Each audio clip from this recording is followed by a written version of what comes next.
بسم الله الرحمن الرحيم. الحمد لله الذي أنزل على عبده الكتاب ولم يجعل له عوجا قيما لينذر بأسا شديدا من لدنه ويبشر المؤمنين الذين يعملون الصالحات أن لهم أجرا حسنا ماكثين فيه أبدا وينذر الذين قالوا اتخذ الله ولدا ما لهم به من علم ولا لآبائهم كبرت كلمة تخرج من أفواههم إن يقولون إلا كذبا فلعلك باخع نفسك على آثارهم إن لم يؤمنوا بهذا الحديث أسفا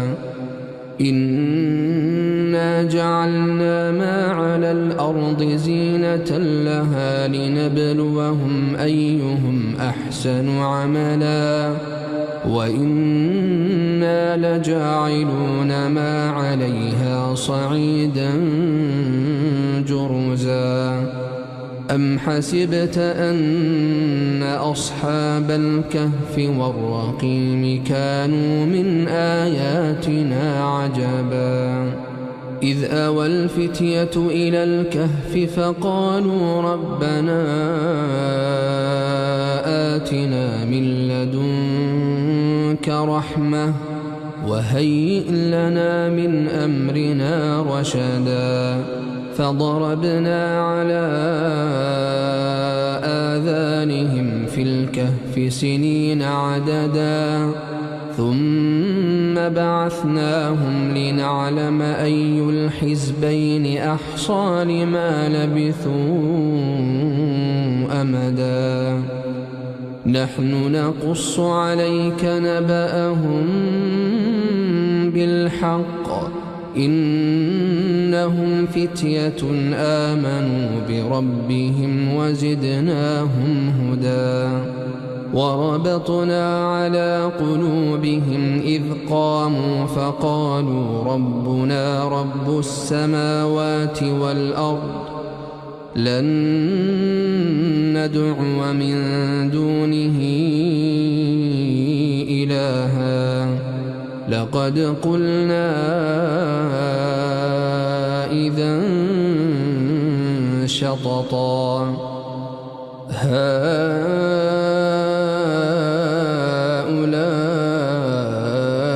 قومنا اتخذوا من دونه آلهة لولا يأتون عليهم بسلطان بين فمن أظلم ممن افترى على الله كذبا وإذ اعتزلتموهم وما يعبدون إلا الله فأووا إلى الكهف ينشر لكم ربكم من رحمته ويهيئ لكم من أمركم مرفقا وترى الشمس إذا طلعت تزاور عن كهفهم ذات اليمين وإذا غربت تقرضهم ذات الشمال وهم في فجوة منه ذلك من آيات الله من يهد الله فهو المهتد ومن يضلل فلن تجد له وليا مرشدا وتحسبهم أيقاظا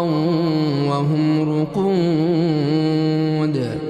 ونقلبهم ذات اليمين وذات الشمال وكلبهم باسط ذراعيه بالوصيد لو اطلعت عليهم لوليت منهم فرارا ولملئت منهم رعبا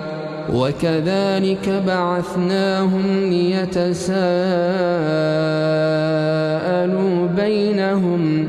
قال قائل منهم كم لبثتم قالوا لبثنا يوما أو بعض يوم قالوا ربكم أعلم بما لبثتم فابعثوا أحدكم بورقكم هذه إلى المدينة فلينظر أيها أزكى طعاما فليأتكم برزق منه وليتلطف ولا يشعرن بكم أحدا إنهم إن يظهروا عليكم يرجموكم أو يعيدوكم في ملتهم ولن تفلحوا إذا أبدا وكذلك أعثرنا عليهم ليعلموا أن وعد الله حق وأن الساعة لا ريب فيها إذ يتنازعون بينهم أمرهم فقالوا ابنوا عليهم بنيانا ربهم أعلم بهم قال الذين غلبوا على أمرهم لنتخذن عليهم مسجدا سيقولون ثلاثة رابعهم كلبهم ويقولون خمسة سادسهم كلبهم رجما بالغيب ويقولون سبعة وثامنهم كلبهم قل ربي أعلم بعدتهم ما يعلمهم إلا قليل فلا تمار فيهم إلا مراء ظاهرا ولا تستفت فيهم منهم أحدا ولا تقولن لشيء إني فاعل ذلك غدا إلا أن يشاء الله واذكر ربك إذا نسيت وقل عسى أن يهديني ربي لأقرب من هذا رشدا ولبثوا في كهفهم 300 سنين وازدادوا 9 قل الله أعلم بما لبثوا له غيب السماوات والأرض أبصر به وأسمع ما لهم من دونه من ولي ولا يشرك في حكمه أحدا واتل ما أوحي إليك من كتاب ربك لا مبدل لكلماته ولن تجد من دونه ملتحدا واصبر نفسك مع الذين يدعون ربهم بالغداة والعشي يريدون وجهه ولا تعد عيناك عنهم تريد زينة الحياة الدنيا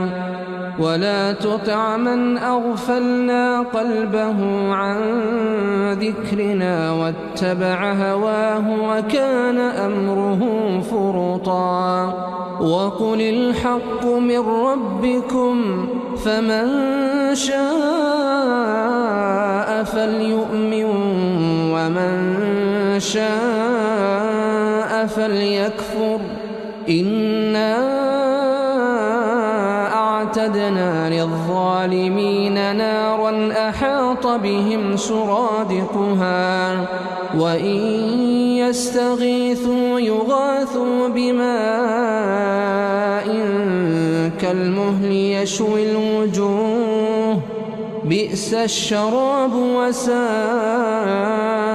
مرتفقا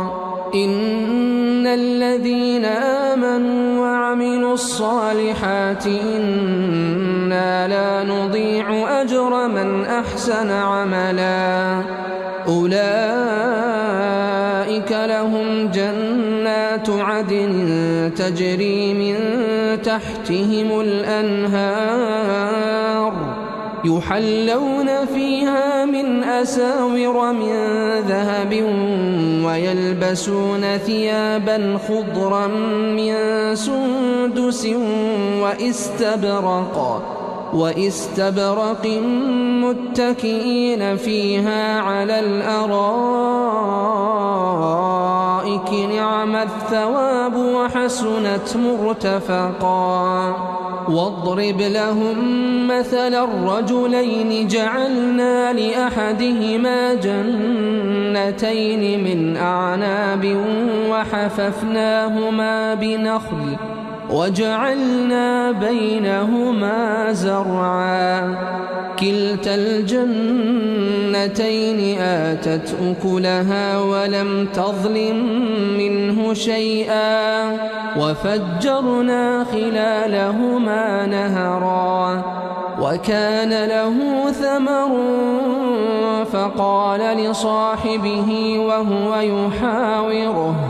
أنا أكثر منك مالا وأعز نفرا ودخل جنته وهو ظالم لنفسه قال ما أظن أن تبيد هذه أبدا وما أظن الساعة قائمة ولئن رددت إلى ربي لأجدن خيرا منها منقلبا قال له صاحبه وهو يحاوره أكفرت بالذي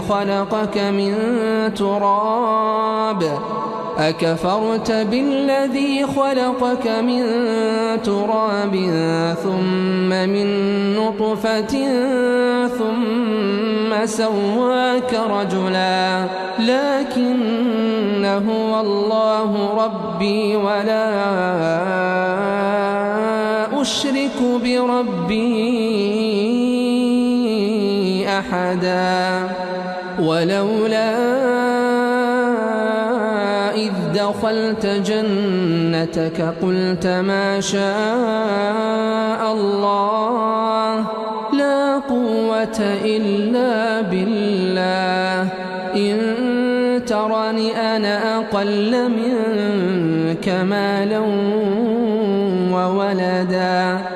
فعسى ربي أن يؤتيني خيرا من جنتك ويرسل عليها حسبانا من السماء فتصبح صعيدا زلقا أو يصبح ماؤها غورا فلن تستطيع له طلبا وأحيط بثمره فأصبح يقلب كفيه على ما أنفق فيها وهي خاوية على عروشها ويقول يا ليتني لم أشرك بربي أحدا ولم تكن له فئة ينصرونه من دون الله وما كان منتصرا هنالك الولاية لله الحق هو خير ثوابا وخير عقبا واضرب لهم مثل الحياة الدنيا كماء إن أنزلناه من السماء فاختلط به نبات الأرض فأصبح هشيما تذروه الرياح وكان الله على كل شيء مقتدرا المال والبنون زينة الحياة الدنيا والباقيات الصالحات خير عند ربك ثوابا وخير أملا ويوم نسير الجبال وترى الأرض بارزة وحشرناهم فلم نغادر منهم أحدا وعرضوا على ربك صفا لقد جئتمونا كما خلقناكم أول مرة بل زعمتم أن لن نجعل لكم موعدا ووضع الكتاب فترى المجرمين مشفقين مما فيه ويقولون يا ويلتنا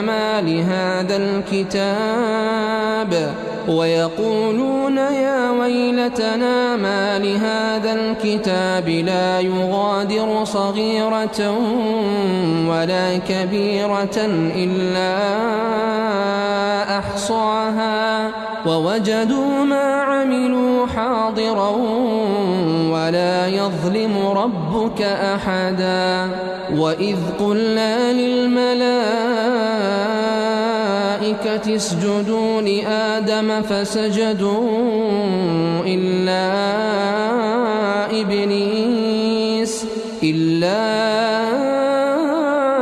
إبليس كان من الجن ففسق عن أمر ربه أفتتخذونه وذريته أولياء من دوني وهم لكم عدو بئس للظالمين بدلا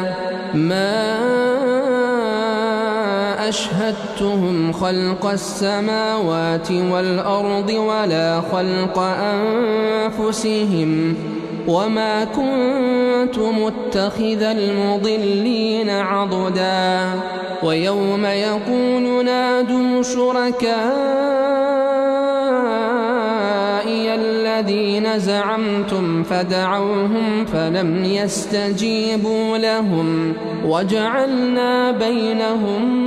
موبقا ورأى المجرمون النار فظنوا أنهم واقعوها ولم يجدوا عنها مصرفا ولقد صرفنا في هذا القرآن للناس من كل مثل وكان الإنسان أكثر شيء جدلا وما منع الناس أن يؤمنوا إذ جاءهم الهدى ويستغفروا ربهم إلا أن تأتيهم سنة الأولين أو يأتيهم العذاب قبلا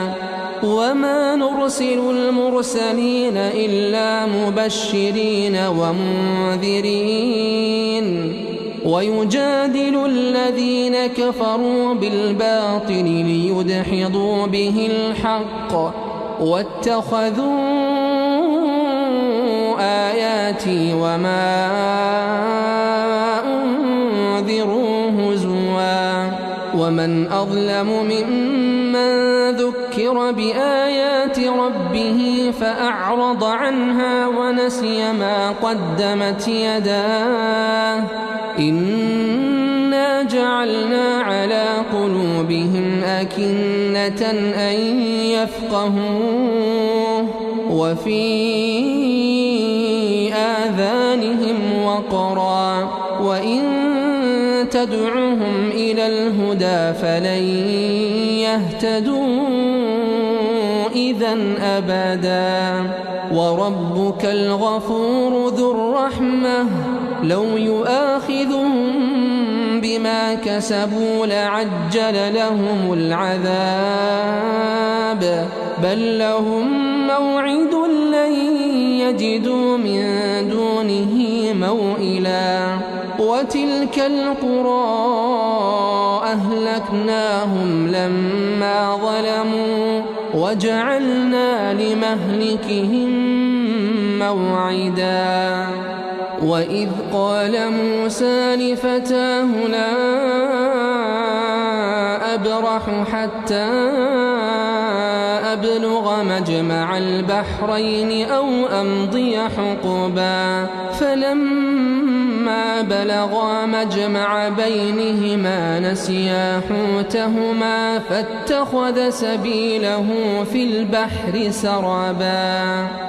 فلما جاوزاه قال لفتاه آتنا غداءنا لقد لقينا من سفرنا هذا نصبا قال أرأيت إذ أوينا إلى الصخرة فإني نسيت الحوت وما أنسانيه إلا الشيطان أن أذكره واتخذ سبيله في البحر عجبا قال ذلك ما كنا نبغي فارتدا على آثارهما قصصا فوجدا عبدا من عبادنا آتيناه رحمة من عندنا وعلمناه من لدنا علما قال له موسى هل أتبعك على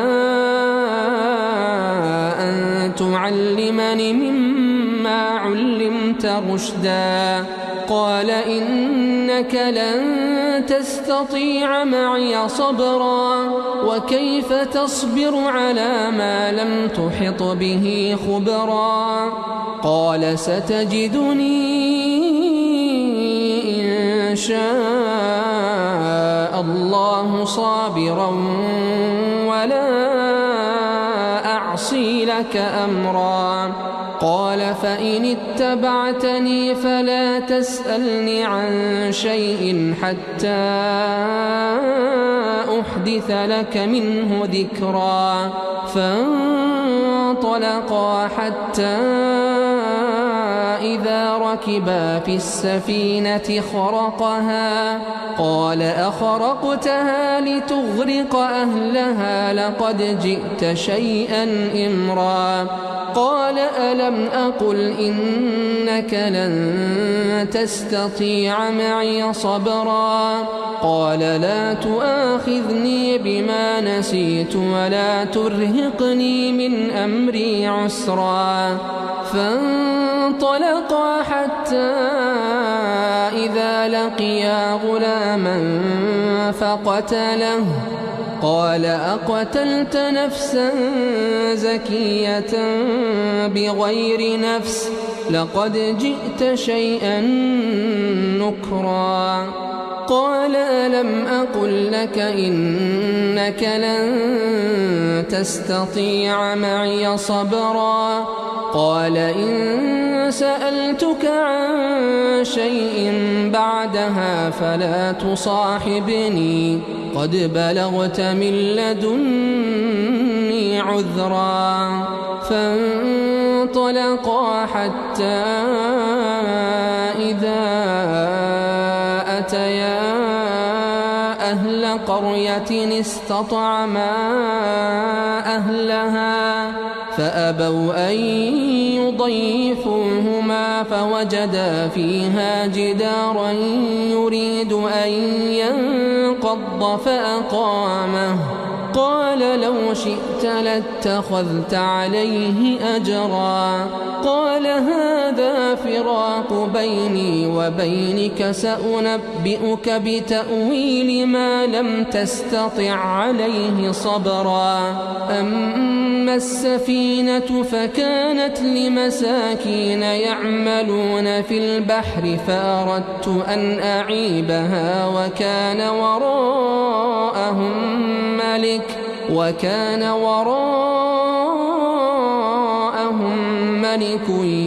يأخذ كل سفينة غصبا وأما الغلام فكان أبواه مؤمنين فخشينا أن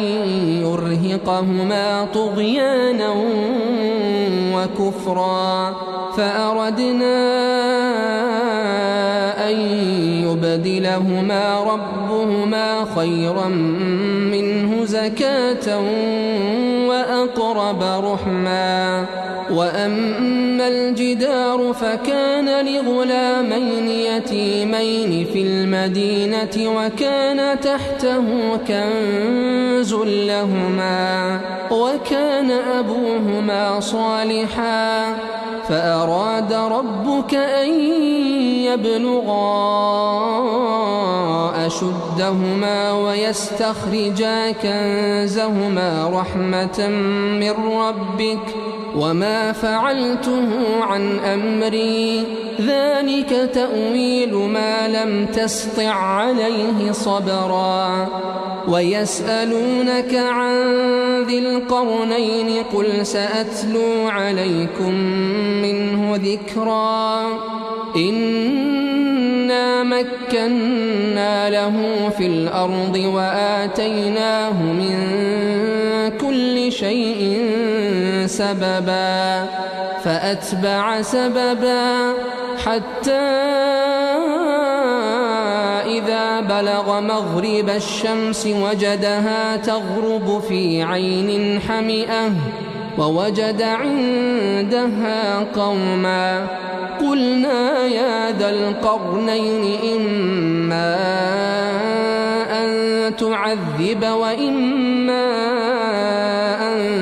تتخذ فيهم حسنا قال أما من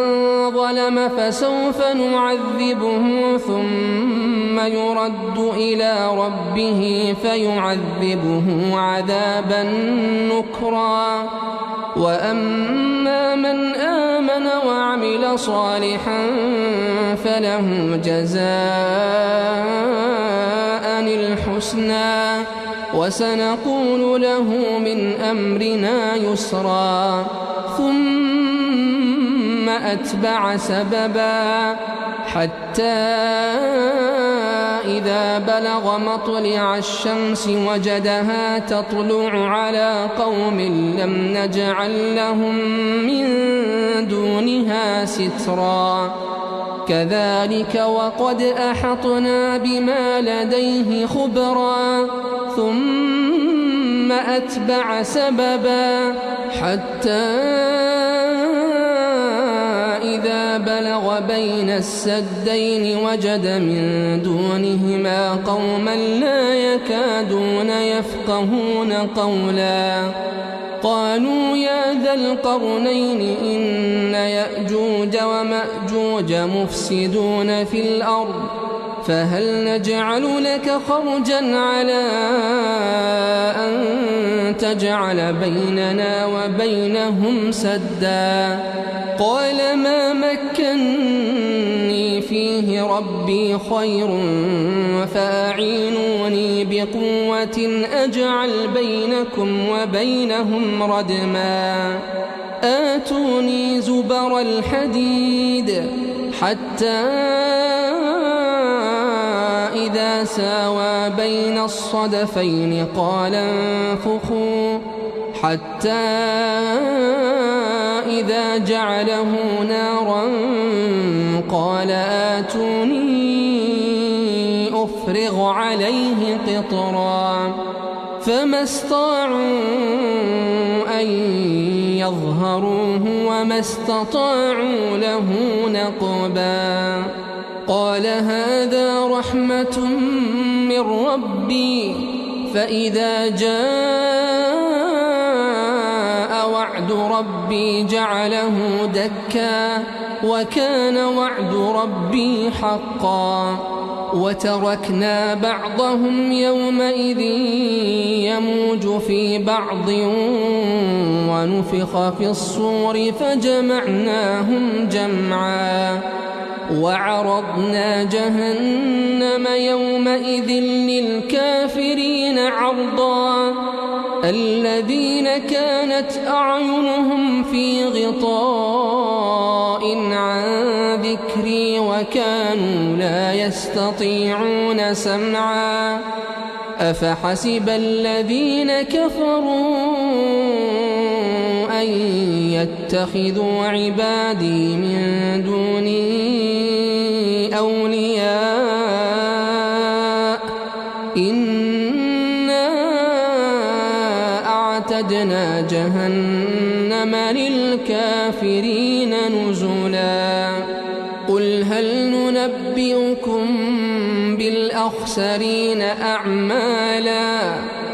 الذين ضل سعيهم في الحياة الدنيا وهم يحسبون أنهم يحسنون صنعا أولئك الذين كفروا بآيات ربهم ولقائه فحبطت أعمالهم فلا نقيم لهم يوم القيامة وزنا ذلك جزاؤهم جهنم بما كفروا واتخذوا آياتي ورسلي هزوا إن الذين آمنوا وعملوا الصالحات كانت لهم جنات الفردوس نزلا خالدين فيها لا يبغون عنها حولا قل لو كان البحر مدادا لكلمات ربي لنفد البحر قبل أن تنفد كلمات ربي ولو جئنا بمثله مددا قل إنما أنا بشر مثلكم يوحى إلي أنما إلهكم إله واحد فمن كان يرجو لقاء ربه فليعمل عملا صالحا ولا يشرك بعبادة ربه أحدا.